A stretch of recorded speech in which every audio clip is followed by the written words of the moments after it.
Hello, Vladimir. I'd like to welcome you, and it's a real pleasure to have you here. And we're going to talk about chess studies.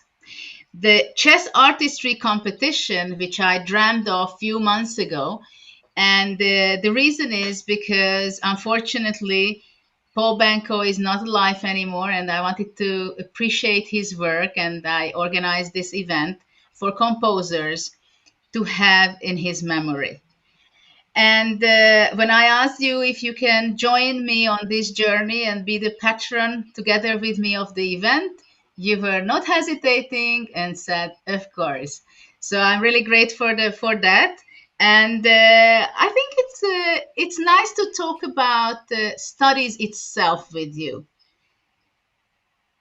What you think about studies in general. Let's say when you were a kid, what was your first impression about chess studies compositions itself?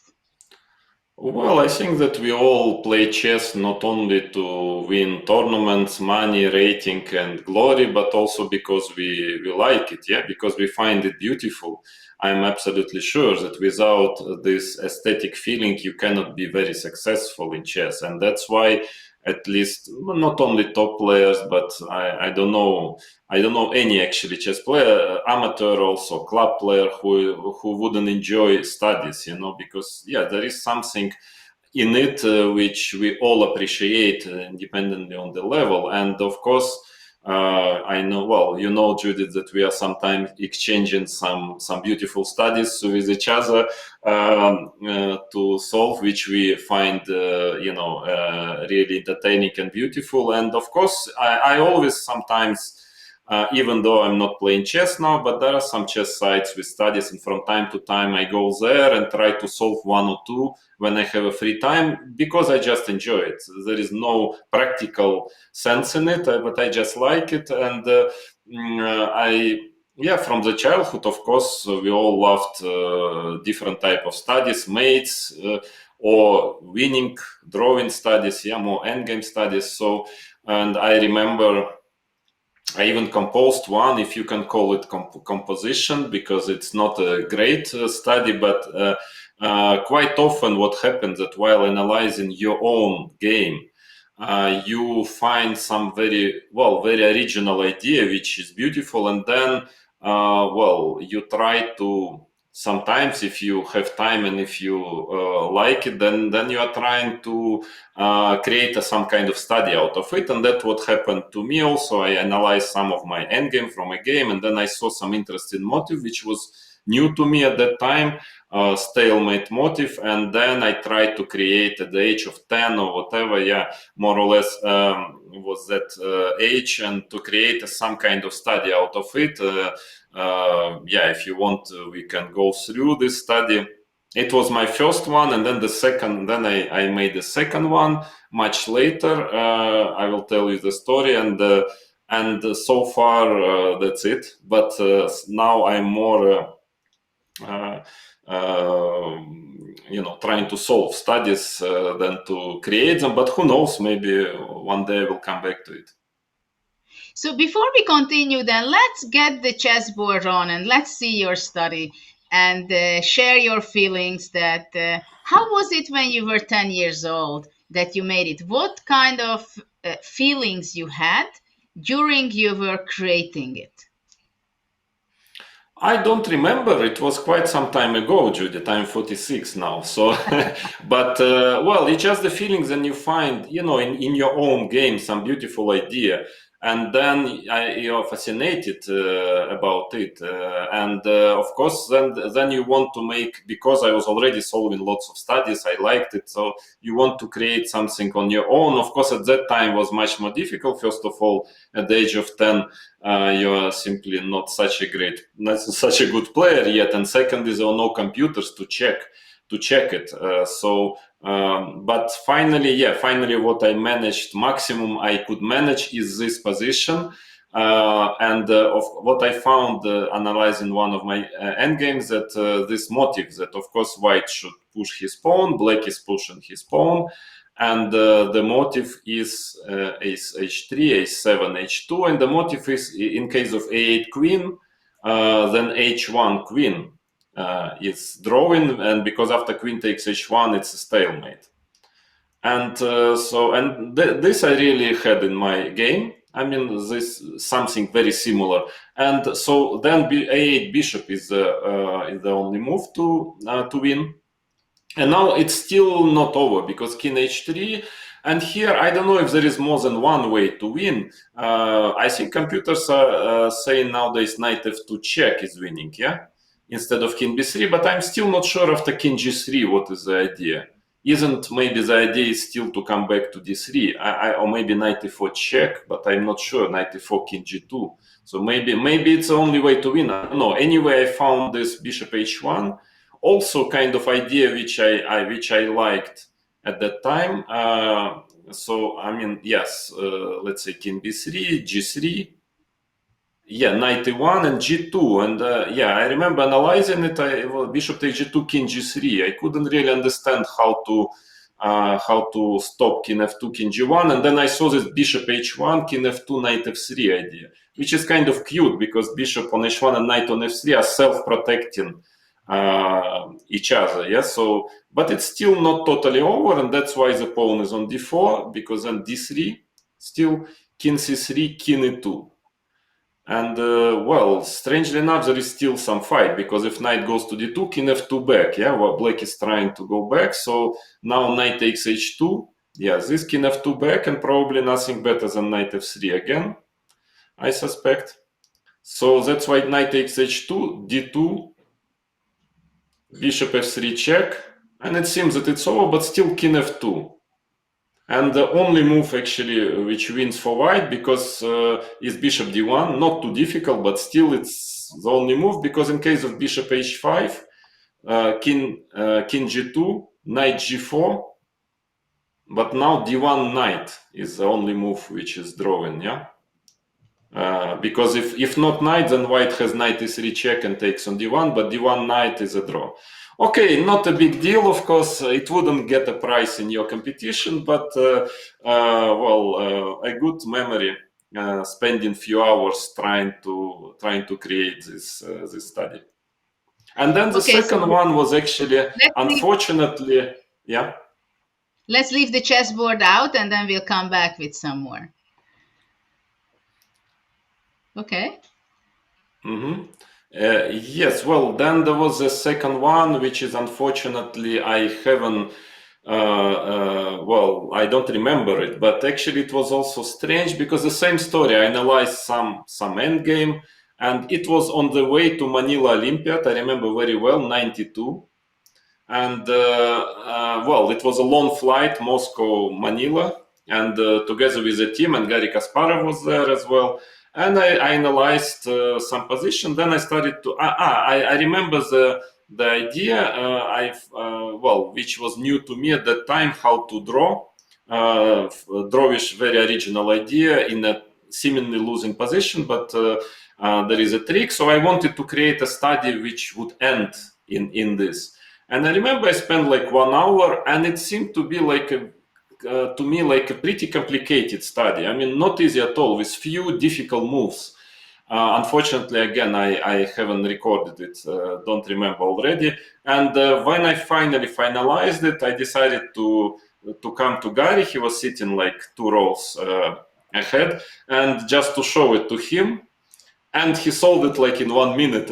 For me, it was really amazing to see that. I was sure that it will really take time, you know, for every player. It was not, but just in 1 minute he gave me the answer. And you can be sure he didn't know it, because it was just what I invented, you know, during the last hour. So, but unfortunately, yes, I didn't. I don't remember what was it.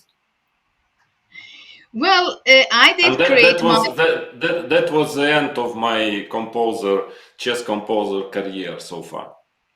So maybe if Gary would have spent 6 minutes on it, you would be more motivated to Yes, who create knows? Who more, knows? right? But I've chosen the wrong person, obviously, to show my study. Yeah. Okay, so then let's go and see some of the studies out of the 20 which was selected by the judge. John Nunn was the judge of the event of the Chess Artistry Competition. And I was sending you over and I asked you to pick your favorites, not necessarily the first, but generally, I think it's very subjective which one we pick, which That's one stays close to our heart, right? Because we have a feeling, it mhm. has an impression, what mood we are, and then we pick Yeah. something. So let's see Yes, and two I of those. just before, yeah, just before that, I want to mention that I mean, more usually the chess players, I mean, practical chess players, they like more some studies which are as close as possible to a practical game. Yeah, the position, even though, of course, objectively, so to say, if you can be objective in this, there are some absolutely amazing studies, and I can tell you that. In my opinion, absolutely genius composer is nowadays Oleg Pervakov, whom I know personally. I mean, his studies are absolutely amazing, but they are very complicated. They are really almost impossible to solve without moving pieces, and that's why for a practical player, yeah, you always kind of enjoy more the studies which finally leads to some position which you can easily imagine it having on the board. Yeah. So that's why I personally like this next two studies which we are going to show. Okay, so this was actually number two, got the second prize by Yuri Boslov. And I also found it very amazing. Like, it is really, it could happen anytime on the board, right? And Yeah, yeah, definitely. I'm not sure I can say that I would be finding it all the way. Though, of course, I think you have it also, and all of us who solved a lot of study, that you have somehow the intuition, the feeling of the moves that it should be something this direction, right? It should be something True, but spectacular, surprising move, yeah. right? And what I liked very much also during when I was a kid, that you know that there is a solution. So it's not like in a Hmm. classical game you're playing and then you feel that there is something, but actually you're not sure of it, right? Whether there Of is course, really a of course. solution or not. While you are solving a study, you know that there should be difficulties, you know that there is a solution, you know that you have to really be good in defense also, because the Hmm. defensive moves are also sometimes very unique, but still it's real challenge. Yeah, but it definitely helps. Over the board is much more difficult to find such ideas, and sometimes it happens. Yeah, but it's much more difficult because you are just not aware of the fact that this is exactly now the position when there is some study-like idea. Yeah, so of course maybe that's why we also like it because it's easier. Yeah, somehow it's easier than over the board. Yeah. And we know that there will be something beautiful, and not just that you analyze, you find some amazing idea over the board, but in fact there is a very simple solution, which is much simpler and trivial than this. Here it's like a joy guaranteed. Yeah, if you are solving a study, you know that you will enjoy it. Yes, exactly. So So let's that's see some of the moves.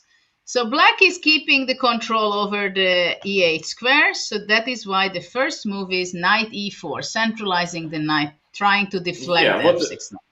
It's also good because in practical game you would definitely seriously calculate king takes f6 move, yeah. And when you're solving a study, you know that probably king takes f6 will not be a solution. It's too trivial, so you immediately start with the correct move, knight e4. Then it's more difficult to find the continuation, obviously.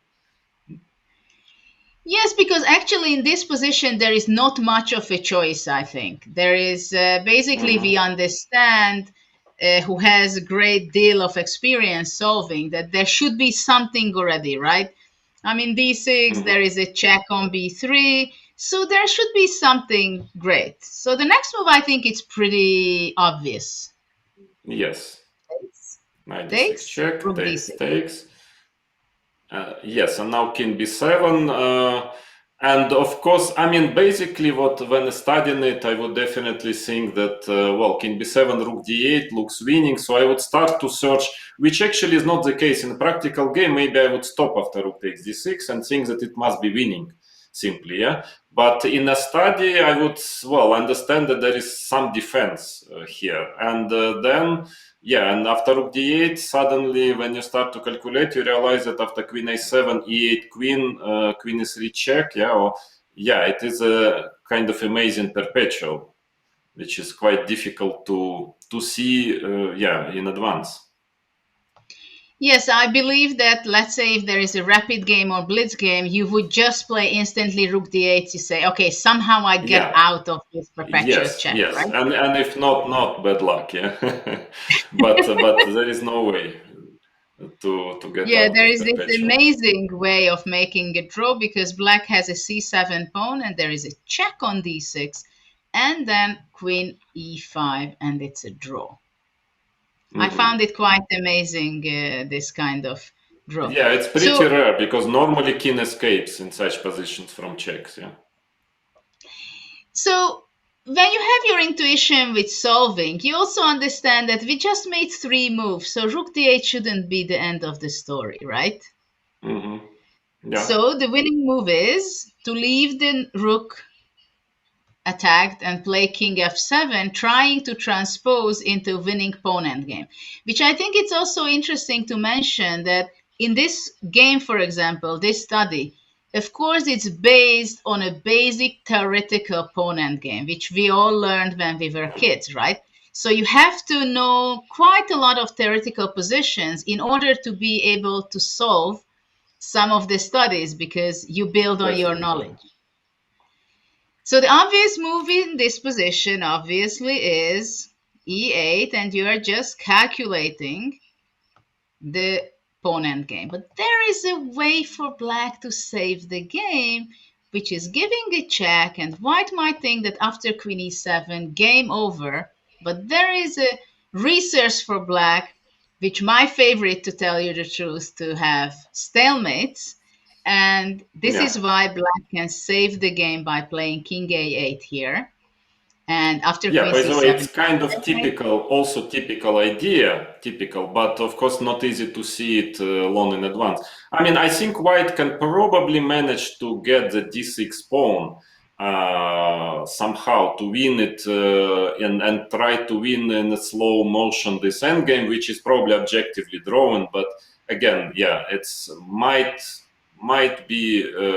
A good practical chance, but from the study point of view, of course, objectively it is a draw. Yeah, it's a draw. So that again, a practical player would probably play like this, try to take the d pawn and try to win this endgame. But suddenly, yeah, if you. I mean, if you just don't make e8 rook out, e8 queen automatically, then you think a bit, and then you realize that there is a very beautiful resource e8 rook, and you actually trap the queen. And what is very important, after queen c7, rook e7, there is no stalemate, and this is already just immediate win in the pawn endgame. yes, and this is a win. So this was a very practical study, which was with Mm-hmm. very limited number of pieces on the board. So definitely, I will use it also with some of the youth players I know out there, and I think they will also enjoy it. And let's show one more, another one, which is this is the one which we are going to be showing because this was actually done by Nilsson and Minsky, who are really on the top of the world, considered next to Pervakov and quite a few other Mm-hmm. composers who are really have lot of studies and they are pure, detailedly worked out, and you can really feel the power in those studies. Mm-hmm. And I think this was for both of us, it was something that we liked. So this is something we both liked in this position, that there was very limited number of pieces, right?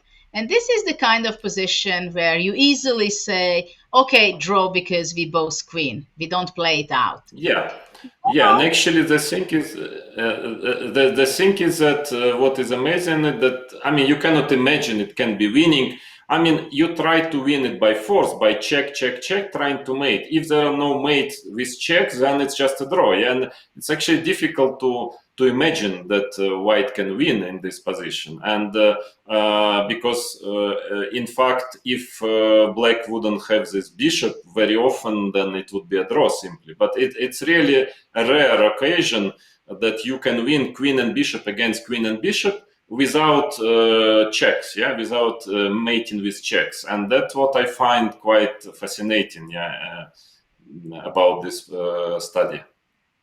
So the first two moves, they are pretty obvious because there is no other way Mhm. to start a study. Now the question is where white gives a check, or is he going to give a check, or already now you have to make a silent move. But not yet, white gives a check on c3.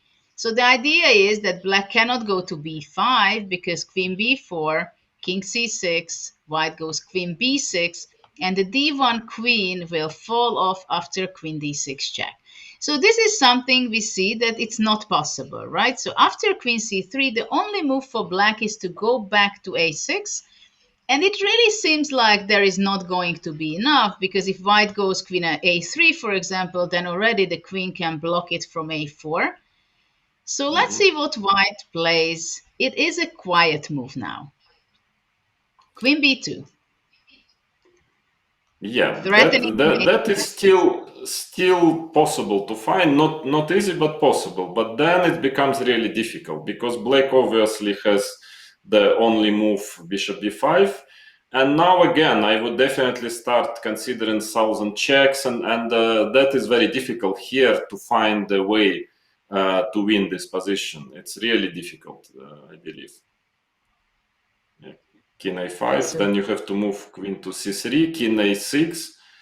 And now, yes, okay, there is no mate, and it's even difficult to understand how to create a mating thread. Yeah. And what is amazing, I find this move as actually next move are amazing, but especially this one, because with the next move, you are not creating a mating thread even. And I mean, actually, yeah. And that is really amazing that you can play, very slow in such a end game and still win a game.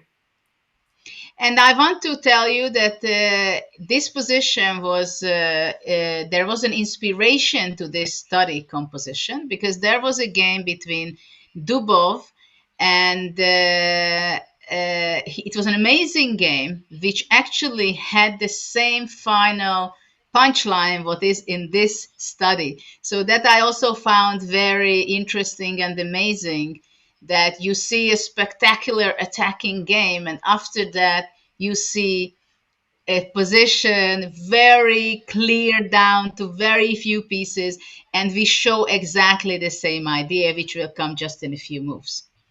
Bishop d4, this is what you Yes. meant, that the move which is not threatening with a concrete mating attack. So actually, the threat is to go queen to c5 and then to try to give a mate on a7 or b6.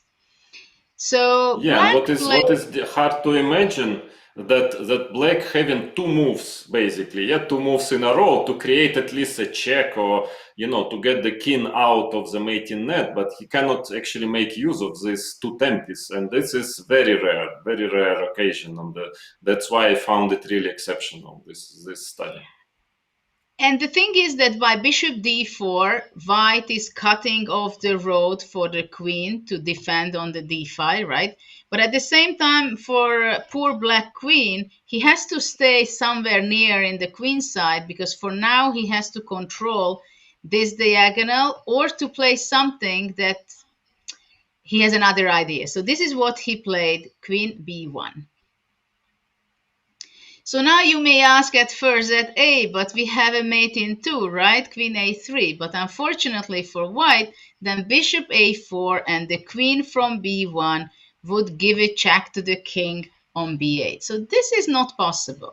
At the same time, also queen c5, white would not have enough time to do that as he planned, because then the bishop just moves anywhere, a check, and then there is no Yeah, way yes. that black will be having a problem. So now the And also key move important, comes. important to mention that in case of move like king c7, for instance, black already has queen h7 check, yeah, so it starts his checks already. Otherwise, maybe king c7 would be at least an interesting try, but there is checks already.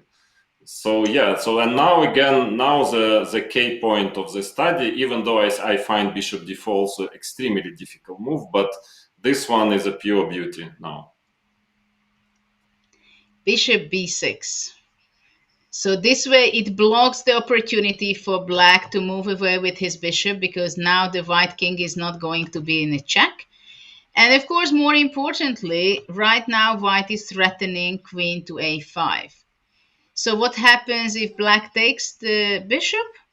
Then queen c7, king a7, and queen a7 checkmate with the piece down. And there is Yes, another that way of is. black to try to defend. If, let's say, he would be going queen a2, then white will have to force this pattern and play queen c8, king b6, queen c7, king a6, and queen a7 checkmate.